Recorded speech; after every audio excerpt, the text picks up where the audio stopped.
When Ice Meets Steel. Chapter 1. The Challenge Run. Part 1. The Ice Scholar's Inconsistent Excellence. The alarm went off at 5 a.m., and Harmony hit snooze for the fourth time that week. This is fine. This is totally fine.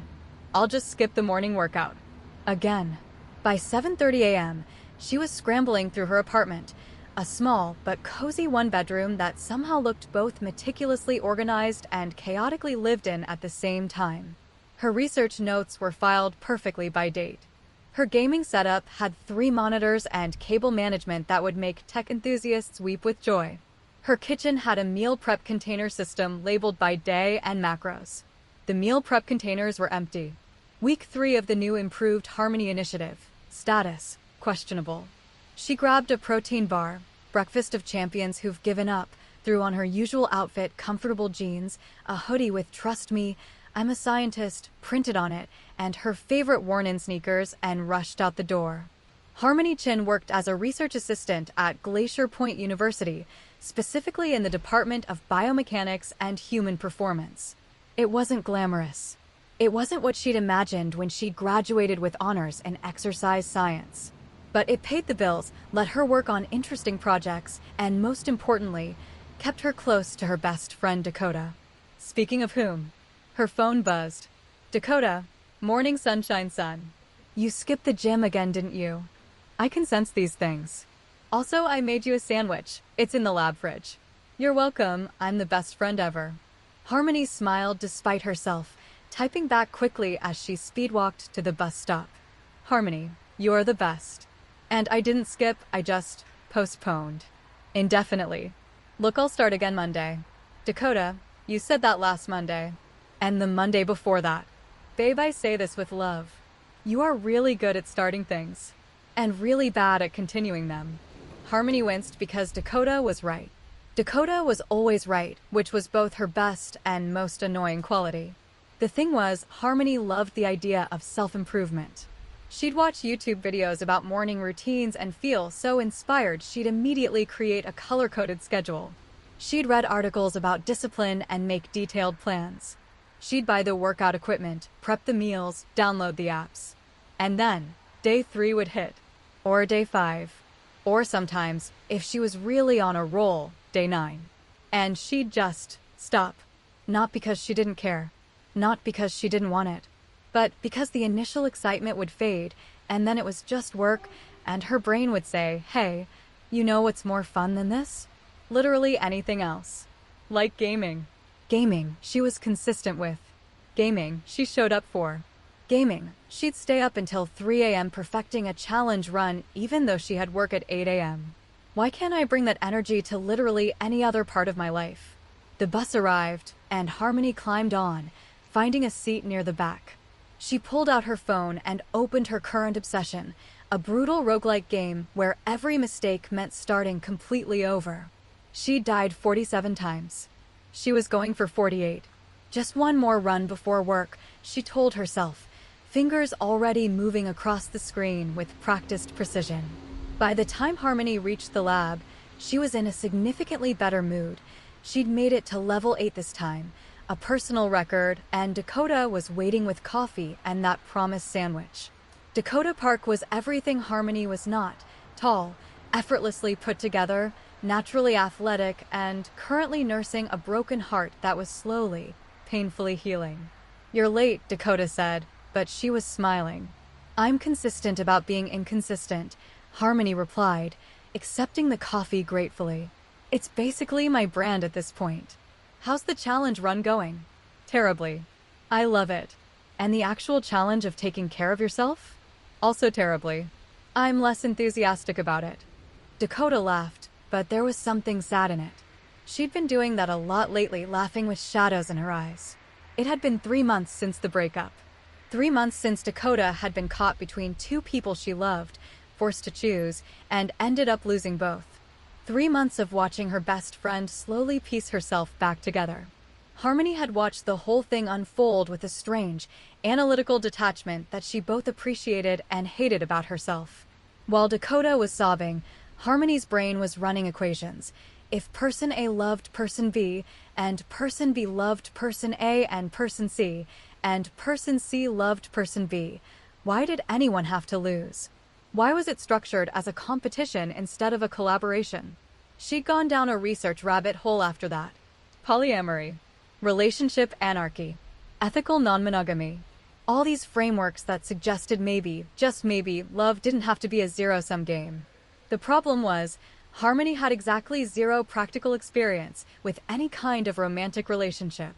She could theorize all day about the logical efficiency of polyamorous structures.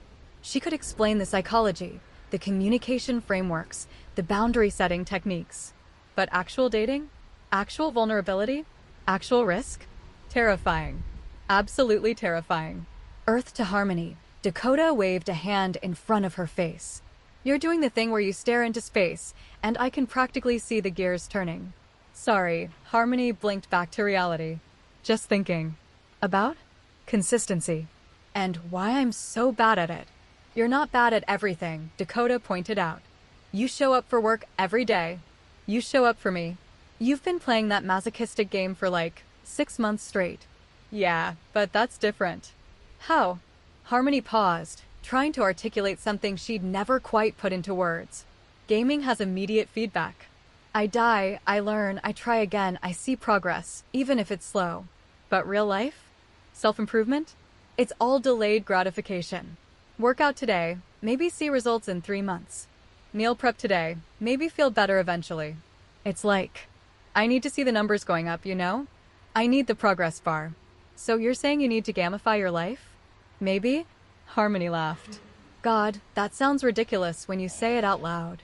No, actually, Dakota said thoughtfully, that's kind of genius. You're really good at figuring out systems in games. What if you applied that same energy to real life? I've tried. I make spreadsheets. I track everything. But then I just stop looking at the spreadsheets. Because spreadsheets aren't fun. Exactly. They fell into comfortable silence, working side by side on their respective projects. Dakota was analyzing motion capture data from volleyball players. Harmony was supposed to be reviewing literature for an upcoming study on sword fighting biomechanics, but she kept getting distracted by her phone. One more run. Just one more. Part 2. The Ghost Blade's Secret Joy. Across the city, in a minimalist apartment that looked like it belonged to someone who'd read exactly one book on interior design. That book was titled, White, Black, and Nothing Else. Avis was doing something that would shatter her entire public image. She was sweeping and narrating. Crescent Moon Sweep, she announced to absolutely no one, executing a perfect arc with her broom. Dust severance technique. The broom moved with the same lethal grace as her sword. Because to Aois, they were basically the same thing, tools for creating order, weapons against chaos. She'd been awake since 4 a.m., actually awake, not hitting snooze. 2 hours of sword practice.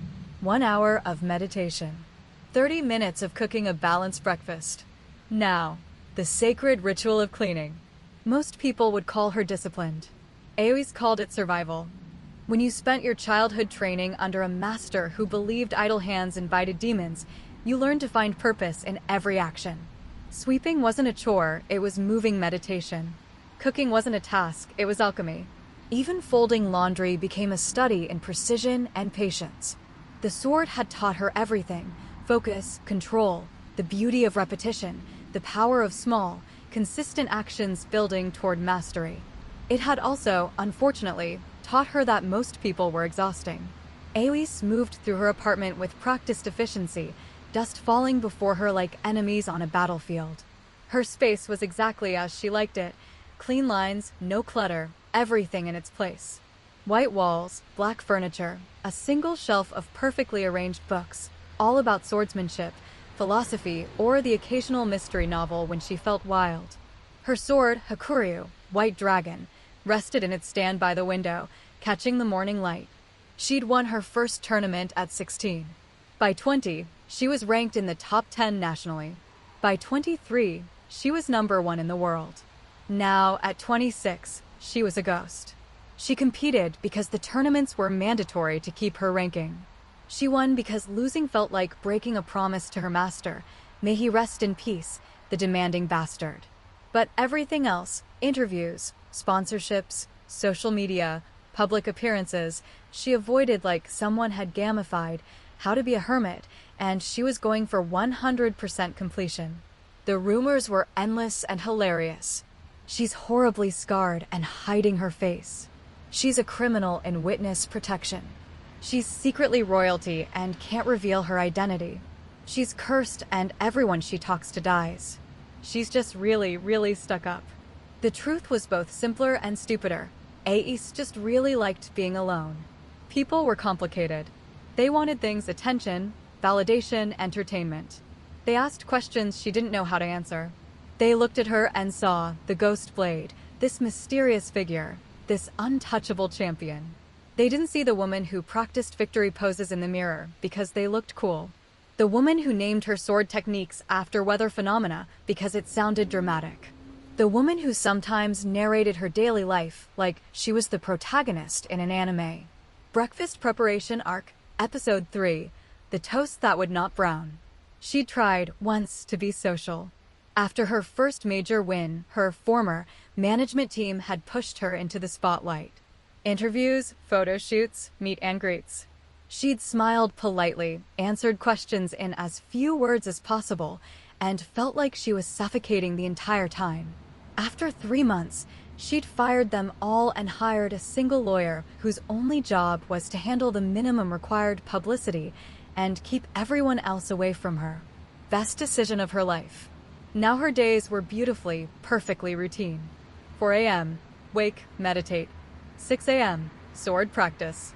8 a.m., breakfast, cleaning. 10 a.m., secondary training, strength, flexibility, cardio. 12 p.m., lunch, reading. 2 p.m., technical practice, specific techniques, problem solving. 5 p.m., dinner prep and cooking. 7 p.m., free time, usually more practice or watching terrible reality TV because the drama was fascinating. 9 p.m., evening meditation, sleep prep. 10 p.m., sleep. Every day. No variation. Perfect. Except, lately, something had been feeling off. Not wrong, exactly. Just incomplete. She finished sweeping and moved to the kitchen, where her breakfast dishes were already washed and drying. Everything in its place. Everything perfect. And somehow slightly hollow. I'm becoming my master, she thought, not for the first time. Old, alone, content, but not quite happy. He died at 73, surrounded by swords and books, but no people. His funeral had been small, just Ais and 2 other former students who he'd barely kept in touch with. She'd stood there, looking at his empty house, and thought, is this what I'm building toward? But people were exhausting. Relationships were messy. Love was. Actually, she had no idea what love was. She'd never experienced it. Never even been on a date. Not because no one had asked. They had, despite her reputation. But because every time someone expressed interest, her brain would calculate the cost-benefit analysis. Potential benefits, companionship, emotional connection, physical affection, someone to talk to. Potential costs, time, energy, emotional vulnerability, disruption of routine, risk of heartbreak. The costs always seemed to outweigh the benefits. So she stayed alone, perfectly disciplined, perfectly controlled, perfectly. Lonely? No, not lonely. Just aware of the silence. Her phone buzzed, a rare occurrence. She checked it. Her lawyer. Samuel, you have a request. Research study. Glacier Point University. Biomechanics of sword technique. They want to observe/interview you. Standard scientific protocol. I can decline as usual or... Ais stared at the message. She declined everything. Always. That was the rule. But something made her pause. Biomechanics. Scientific research. That wasn't celebrity gossip or media exploitation. That was someone wanting to understand the technique, not the person. And maybe, just maybe, she was a little bit curious about what someone would discover. Also, she was so bored she'd started naming her houseplants. She only had one. It was called Gerald. Gerald the Fern. Oh yes, details? Samuel, lead researcher, is a Harmony Chen. Early career, small lab, very professional reputation. Focused on elite athlete movement patterns. specifically interested in sword work because of the precision/power balance. She probably has no idea you'll actually say yes. Should I schedule a preliminary meeting? Aois looked around her perfect, empty apartment. At Hakuria gleaming in the sunlight. At Gerald the Fern, who was a great listener but terrible at conversation. What's the worst that could happen? Ao, yes, yes. Schedule it. Samuel. I'm sorry, did you just say yes? To a publicity thing? Are you dying? Is this a bucket list situation? Ao, yes, it's research, not publicity. I'm curious. And bored. Samuel. Noted. I'll set it up. For the record, this is the first time in 4 years you've agreed to anything. I'm documenting this moment. Aois didn't respond. She was already second-guessing herself. But the decision was made. And once Aois made a decision, she followed through. It was, after all, the disciplined thing to do. Part 3. When worlds collide, sort of. Harmony was having the worst day. Not catastrophically bad. Just comprehensively annoying. She'd spilled coffee on her notes. Her favorite pen had died mid-sentence. The literature review she'd been working on for 2 weeks had a fatal flaw she'd somehow missed until today. And her game character had died right before the final boss in a way that was definitely bullshit and not at all her fault. By 3 p.m., she was ready to call it quits and go home to aggressively eat ice cream and play video games until her brain rebooted. Then Dakota burst into the lab looking like she'd witnessed a miracle. Harmony. What? Harmony. Yes, I'm here. Use your words. She said yes. Harmony blinked. Who said yes to what? Aois. The Ghost Blade. The literal most reclusive champion in the world. Oh, right. 2 months ago, Harmony had submitted a research proposal for a study on elite sword fighters, specifically looking at how they generated power while maintaining control. It was a biomechanics nerd's dream project. She'd sent interview requests to 15 top-ranked fighters. 12 had agreed immediately. Publicity was good for their careers. 2 had politely declined, scheduling conflicts. And Aois, the #1 ranked fighter in the world, hadn't responded at all. Which was expected. The Ghost Blade didn't do interviews. Ever. It was like asking Bigfoot to participate in a nature documentary. Wait, Harmony said slowly. Aois said yes? To my research request? Your research request, Dakota confirmed, practically vibrating with excitement. Harmony, do you understand what this means? She never says yes to anything. People have offered her millions for interviews. Netflix wanted to do a documentary. She said no to Netflix. Maybe she really likes science? Or maybe, Dakota said with a knowing grin, fate is intervening. Dakota, I swear, if you start with the fate thing again. You don't believe in fate, I know. You believe in data and probability and boring science stuff. Science is not boring. But consider, Dakota continued, ignoring her, that maybe the universe is trying to tell you something. You've been stuck in your self-improvement doom loop for months. You literally told me last week that you need something to shake up your routine. And now the most disciplined, most mysterious, most gorgeous woman in the sword-fighting world just agreed to let you study her. I'm studying her technique, not her. Same thing, except you get to watch her move for hours, it's basically. Do not finish that sentence. Dakota's grin went absolutely feral. I'm just saying, this could be really good for you. Professionally. And, maybe, personally. I'm not trying to date the Ghost Blade, Dakota, I'm trying to conduct legitimate research. Sure, very professional. I am professional. You're blushing.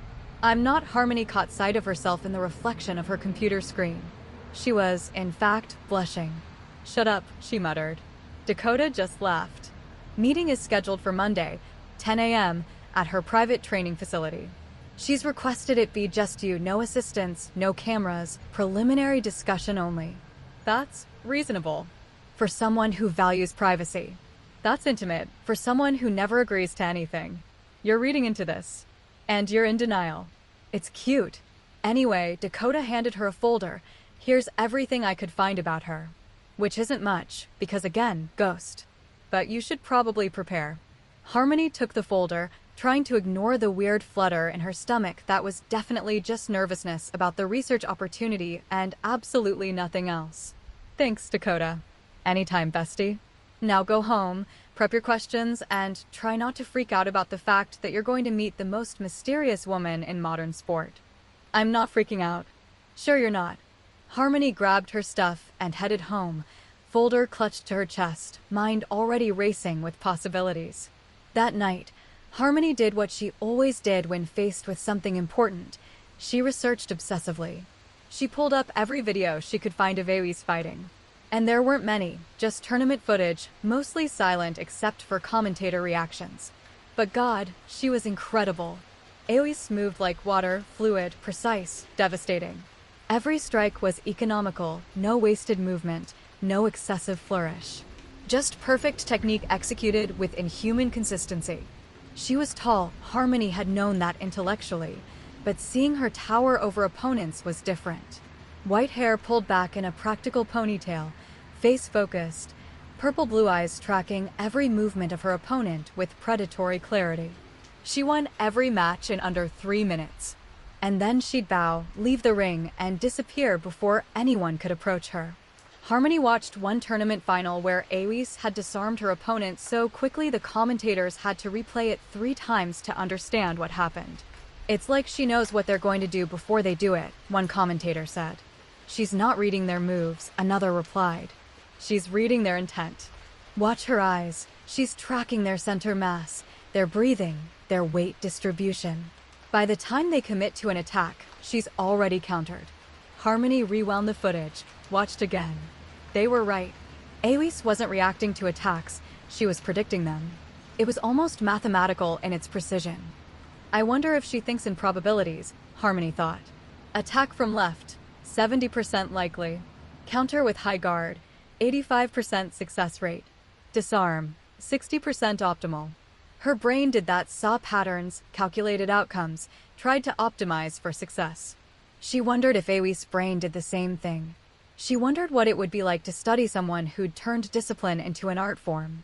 She wondered, and immediately felt ridiculous for wondering, what Aoi's was like when she wasn't performing. When she was just a person. Did she laugh? Did she have hobbies beyond the sword? Did she ever get tired of being perfect? Harmony closed her laptop, stared at the ceiling, and tried to calm her racing thoughts. It's just research. Professional research. You're going to ask questions about biomechanics and movement efficiency and technique. That's it. Nothing weird. Nothing personal. Just try not to make an idiot of yourself. She set an alarm for 5 a.m. She was going to work out before this meeting.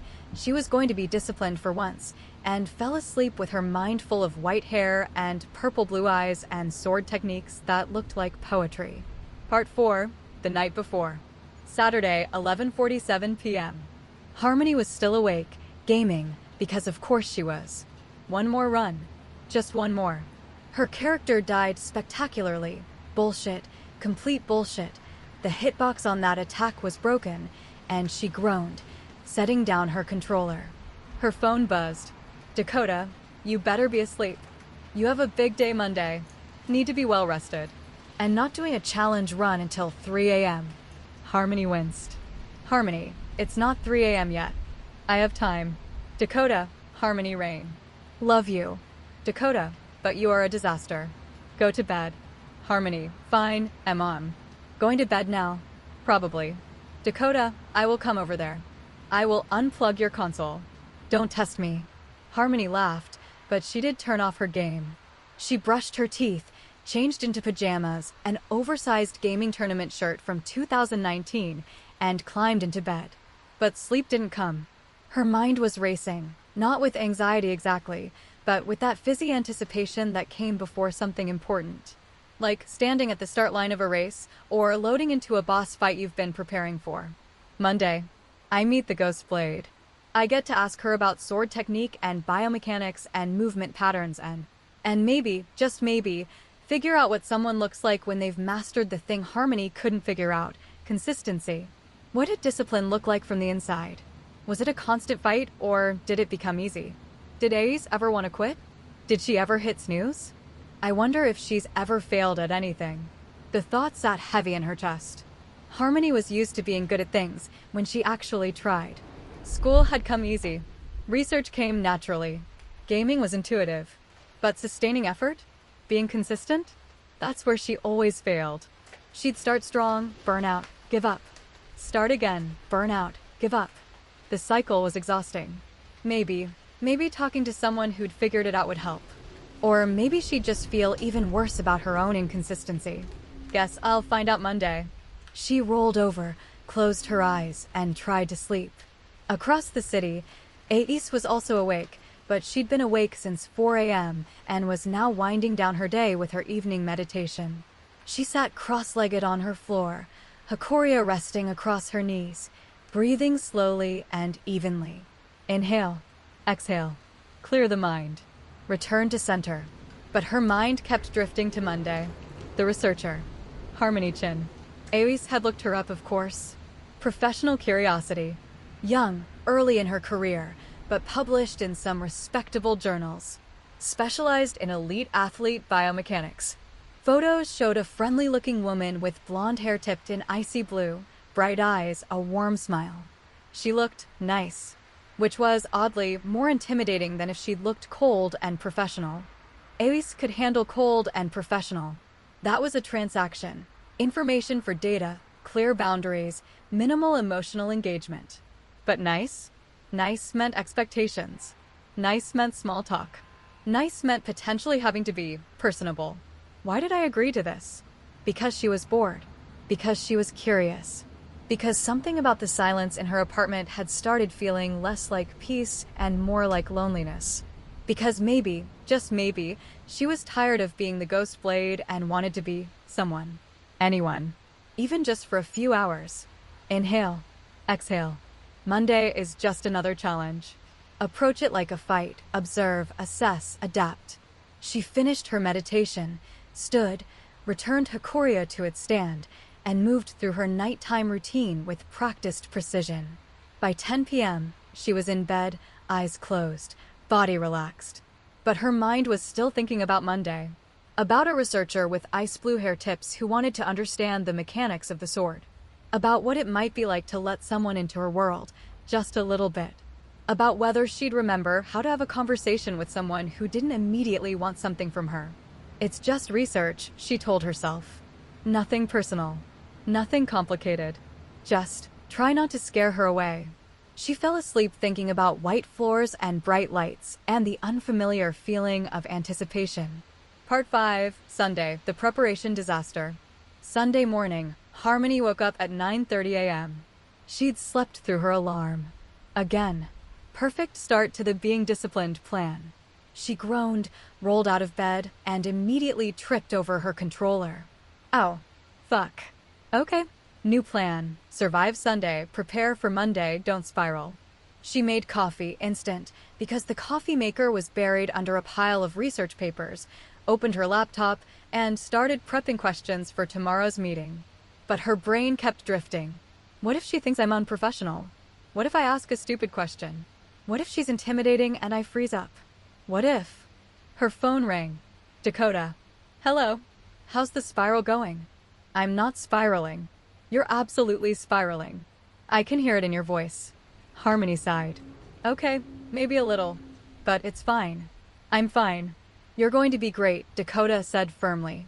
You're brilliant, you know your stuff, and she agreed to meet with you.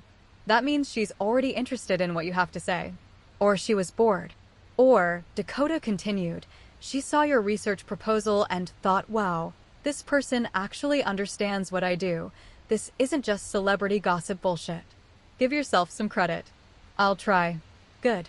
Now go prepare, eat something that isn't a protein bar, and please get some sleep tonight. I will, I promise. Love you, disaster.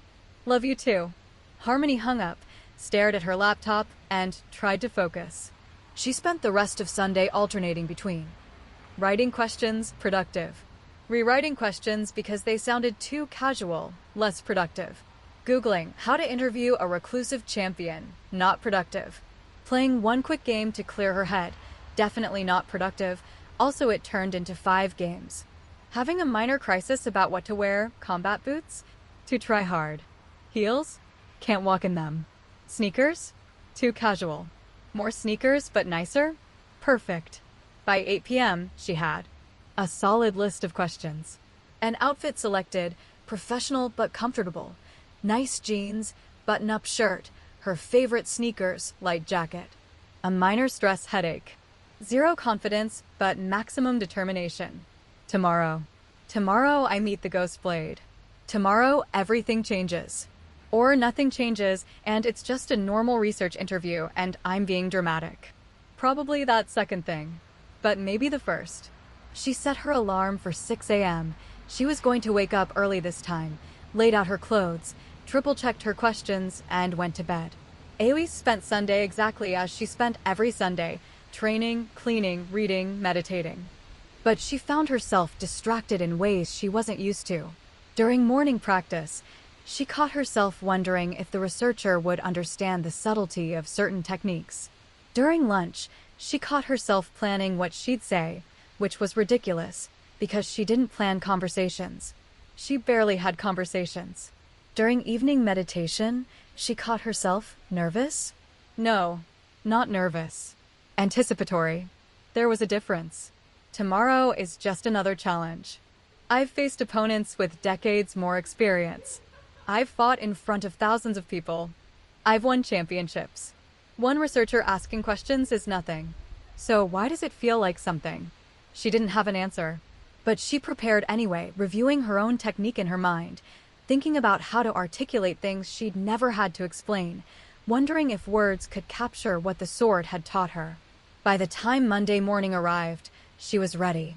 Or as ready as someone could be when they were about to let a stranger into their carefully controlled world. Chapter 1 end.